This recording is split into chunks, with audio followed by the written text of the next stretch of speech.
Hey guys, what's up? Welcome back to another video on my channel. My name is Josh Fan of ShowMeFootball.com and ArrowheadAddict.com. Appreciate y'all stopping by today. Also, if you haven't noticed already, a little bit different than my typical video format. Usually I got the kind of like mini podcast, just a picture with a waveform. Sometimes I did videos with a camera, but as of late, I just haven't really used a camera much or sat in front of a camera and talked, but I wanted to switch it up a little bit today so you guys can see my face for once, you know? But yeah, anyway, let's talk some Chiefs. So, you know, my reasoning for making a video today is I wanted to talk about a particular player. Now, you're already going to be able to tell who it is by the title of the video, obviously. But look, the Chiefs had an amazing win in that overtime thriller last night against the Chargers. It was one of the most fun games that I've seen in a while with the Chiefs. It's been a while since we had just one of those like thriller games with the Chiefs in the regular season, but yeah, no, it was a ton of fun, and a lot of the conversation is going to be centered around Patrick Mahomes and Travis Kelce, and look, it should be, because those guys, they pulled through when the Chiefs needed them most. Tyreek Hill too. He's not going to get talked about as much as Kelce and Mahomes, but yeah, you get my point. But also, the defense, they get a little bit lost in this conversation too, even though they stepped up with 3 impact players out of the game. No Chris Jones, no Willie Gay, no L'Jarius Sneed, right? Yet they were still able to get off the field and get stops, even though the Chiefs offense was putting them in difficult situations. You know, Mahomes, the interception near the goal line from Nwosu, he threw it right into his hands. And even though the Chargers ended up scoring off of that, you know, right before that, the Chiefs, they held up and they did their job and ended up getting the Chiefs the ball back. That was on the offense. But, you know, the defense did their job. That's the point. They stepped up, even though they were missing a bunch of guys and players were moved around and whatnot. But one player in particular stands out on the defense from this game, and that is linebacker Nick Bolton. Nick Bolton had what many people would call his best game as a Chief yesterday, which is actually saying a lot, considering earlier this season, Nick Bolton single-handedly shut down Derrick Henry in a game. Nick Bolton's stat line from yesterday: 14 combined tackles, a QB hit, and 3 passes defended. It seemed like wherever the ball was for the Chargers offense, so was Nick Bolton. He was absolutely electric last night. Now, my biggest takeaway from Bolton's performance was that this came in which he had a career high in snaps. Bolton played 79 defensive snaps, which accounted for 99% of possible snaps. So he basically was on the field for the entire game, which had not been the case for any other game this year. And what do you know, with increased snaps comes better performance. Essentially, when Bolton plays, good things happen.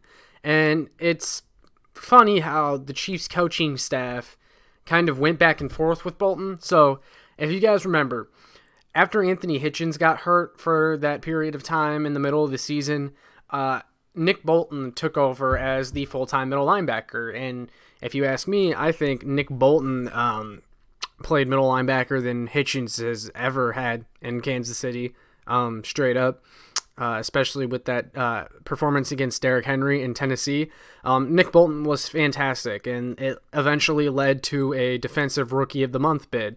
It was well-deserved, and Bolton, for a lot of those games, he was playing a lot of snaps. And then Anthony Hitchens returned from injury, and as a result, the Chiefs kind of relegated Nick Bolton back to this, you know, splitting snaps with Anthony Hitchens at middle linebacker role.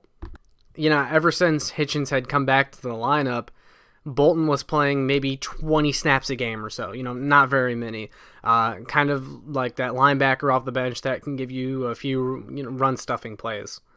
I was never a fan of that. I thought that Nick Bolton played so well at middle linebacker that there was no justification for taking him out of that role that he had when Hitchens was out. Hitchens should have just been moved to the full-time Sam linebacker and then Willie Gay at the will.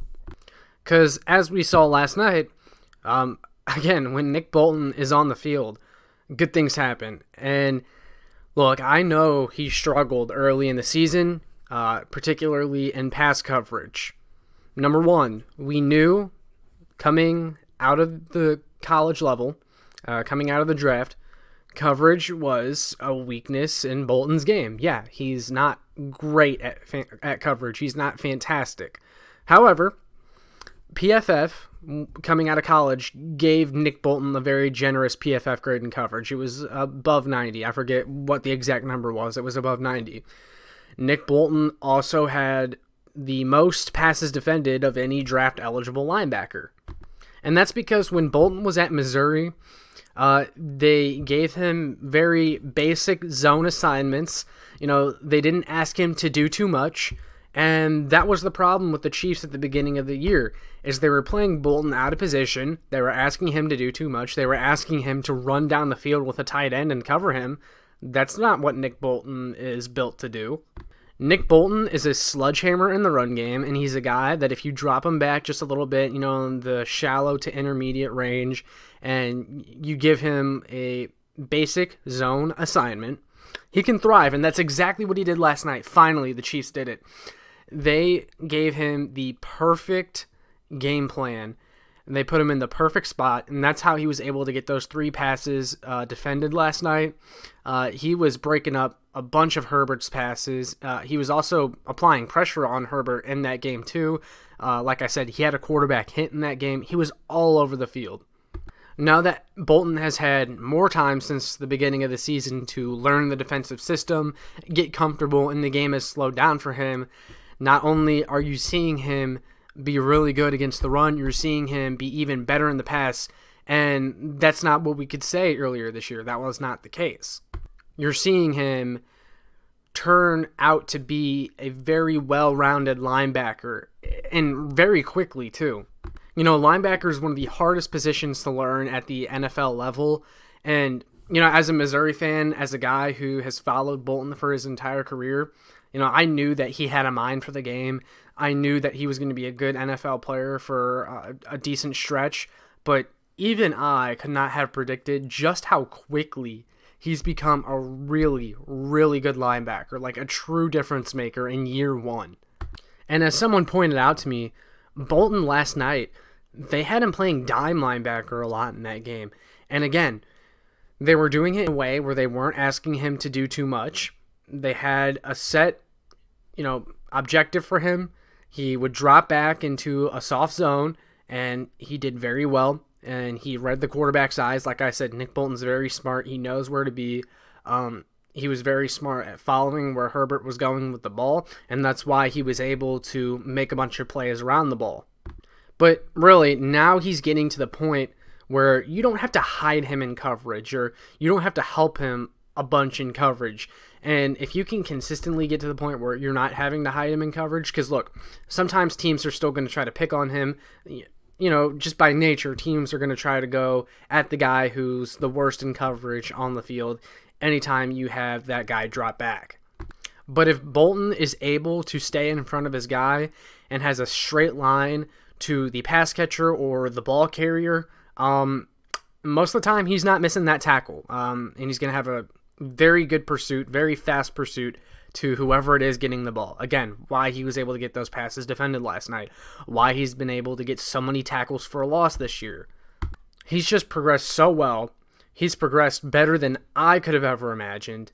Like I said, he's becoming a true difference maker for this team. And, man, it's one thing to defend the run really well, which he does, but to also be competent in pass coverage, the Chiefs needed that so bad in this linebacker group. And even with Willie Gay out last night, it's amazing what Bolton did. It really is. The guy's already a tackling machine. We've seen it this year. I think he leads the Chiefs in tackles right now. He has the most tackles for a loss. He's like top 5 in the NFL for tackles for a loss. And mind you, this was even with that stretch where he was only playing like 20 snaps per game. It's not like he's been playing near 100% of the snaps all season long or anything like that. No, even with the limited playing time, this guy, he flashes every time. He gets production.